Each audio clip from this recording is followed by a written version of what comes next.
Hai semua, welcome back to my YouTube channel. Di video kali ini aku mau berbagi cerita awal perjalanan aku pindah ke Qatar. Dimulai dari kenapa aku pindah ke Qatar, terus gimana sih rasanya tinggal di negara baru sebagai seorang ekspat dari Indonesia. Kalau kalian bercita-cita pengen kerja di luar negeri atau khususnya di Middle East, Timur Tengah, semoga cerita aku kali ini bisa memberikan kalian gambaran seperti apa sih di sini. Yuk, kita lanjut ceritanya. Kalau untuk alasannya kenapa aku pindah ke Qatar, itu sebenarnya nggak banyak. Cuma ada dua. Yang pertama adalah lokasi tempat aku kerja sebelum aku kerja di Qatar, yaitu waktu aku kerja di Oman tahun 2014 sampai dengan tahun 2016. Selama 2 tahun aku bekerja di sebuah resort yang sangat amat cantik, tapi lokasinya berada di 2000 meter di atas permukaan laut, yang sangat jauh. Untuk ke kota yang paling dekat aja kurang lebih 1 jam ke bawah, ke atas 1 jam gitu. Untuk ke capital city-nya kurang lebih 2,5 sampai 3 jam, yaitu kota Muscat. Karena lokasinya yang sangat jauh dari mana-mana dan karena lokasinya juga sangat remote area, ya kayak sepi banget gitu. Ya itu juga jadi alasan sih kenapa aku pengen ke negara seperti mungkin Dubai atau Qatar atau negara lain di Timur Tengah yang agak sedikit open gitu. Itu yang pertama. Yang kedua, pasti sih career growth, karena waktu itu aku masih umur sekitar 25-an. Jadi pengen karirnya lebih bagus. Dan aku sadar kalau untuk mendapatkan karir yang lebih bagus, aku harus pindah ke tempat yang lebih besar, ke tempat yang mungkin lebih banyak challenge-nya, yang bisa menempa aku gitu. Nah, akhirnya aku Google sana kesini, mulai coba benerin CV, mulai coba kirim-kirim CV ke website seperti Qatar Global, mulai mengkontak beberapa connection di LinkedIn. Aku sih lebih sering pakai Qatar Global ya, karena itu lebih majemuk gitu, itu lebih benar-benar spesifikasinya yaitu vakansi untuk hotel-hotel bintang 5 di seputaran Middle East. Iya, jadi akhirnya kecantol satu, yaitu di Qatar.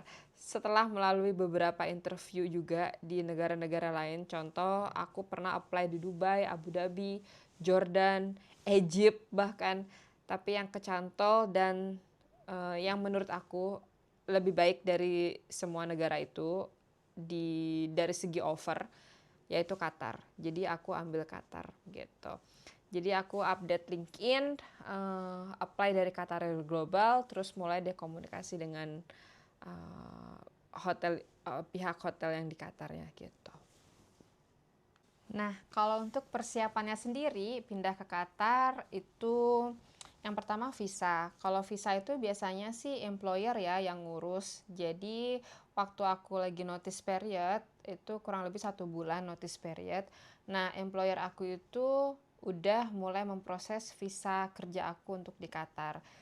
Yang kedua, persiapan aku adalah ya mempersiapkan diri sendiri, kayak mencari tahu Qatar itu seperti apa, negaranya bagaimana, apa yang tidak boleh dan apa yang boleh gitu. Biasa sih berteman dengan Google untuk mencari tahu negara-negara yang pengen aku kunjungin gitu ya. Kayaknya kalau di Qatar itu nggak boleh ini, nggak boleh itu gitu. Jadi kita pada saat udah sampai di Qatar udah tahu gitu. Karena kan setiap negara itu pasti punya peraturannya masing-masing. First impressionnya waktu pertama kali nyampe di Qatar tahun 2016 itu bulan Maret. Jadi cuacanya masih bagus, masih nggak terlalu panas, masih ada angin sepoi-sepoi gitu. Jadi first impression aku cukup bagus sih, karena hotel tempat aku kerja itu lokasinya sangat-sangat bagus. Sangat touristic area banget, itu di daerah The Pearl di Qatarnya. Sangat walking distance mau kemana-mana gitu. Walaupun sih daerahnya itu kayak di man-made island, jadi sedikit agak jauh dari city center, ya nggak terlalu jauh ya, mungkin sekitar 6 sampai dengan 7 kilometer. Tapi first impression-nya cukup baik. Banyak sekali ekspatriat atau nationality yang lain bekerja di dalam satu hotel yang sangat besar. Jadi ya cukup baik sih first impression-nya. Kalau untuk dukanya selama bekerja di Qatar atau di Oman ya hampir sama sih. Jadi kayak homesick, agak susah beradaptasi mungkin awal-awal ya. Terus yang ketiga mungkin susah cari teman, bisa jadi. Nah, jadi awal-awal aku datang itu ya biasalah ngerasa sendiri karena ya itu susah dapat teman. Karena kan orang-orang yang kerja sama aku itu rata-rata mereka udah punya circle-nya masing-masing. Terus beberapa negaranya juga berbeda, kayak Filipina, terus waktu itu ada South Africa, terus dari mana lagi tuh ya? Dari Thailand ya, contohnya seperti itu. Nah, itu kan nggak langsung klop ya, butuh beberapa bulan untuk mencairkan suasana dan akhirnya kita berteman gitu. Jadi sebenarnya dukanya itu homesick, beradaptasi, sama susah cari teman.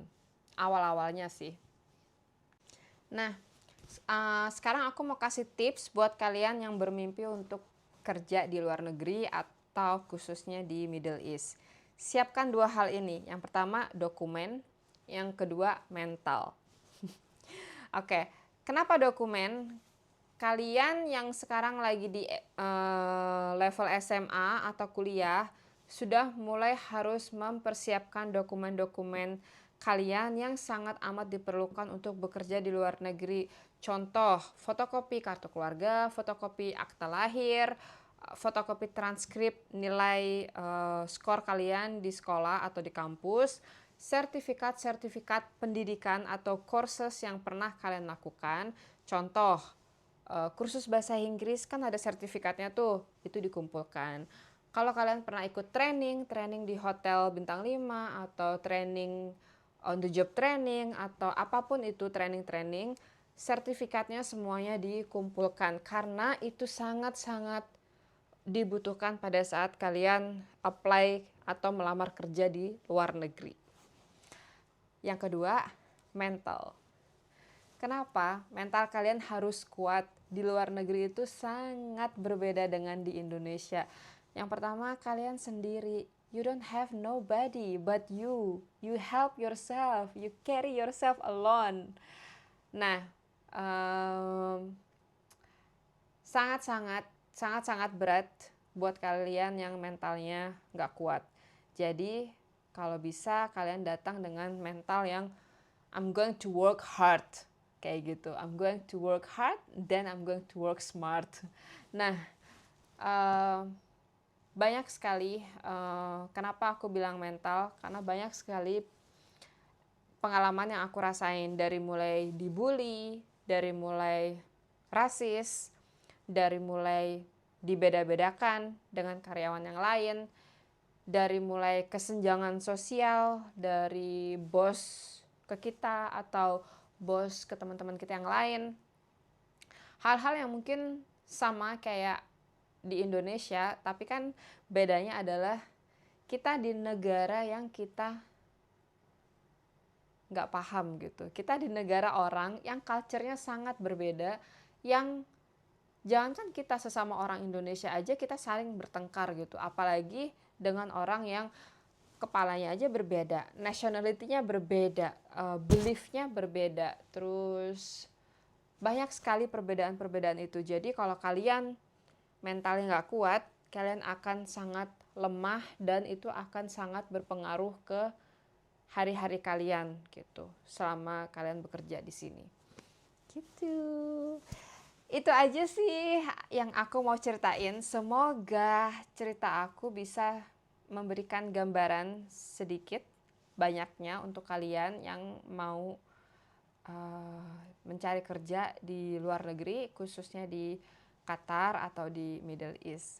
Kalau kalian mau tanya-tanya seputar pekerjaan di Qatar atau kalian bisa tanya apa aja di komen. Terus buat kalian yang pengen lihat video seperti ini lagi, kalian bisa subscribe, komen, like dan share channel aku. Oke, see you di video selanjutnya. Bye-bye.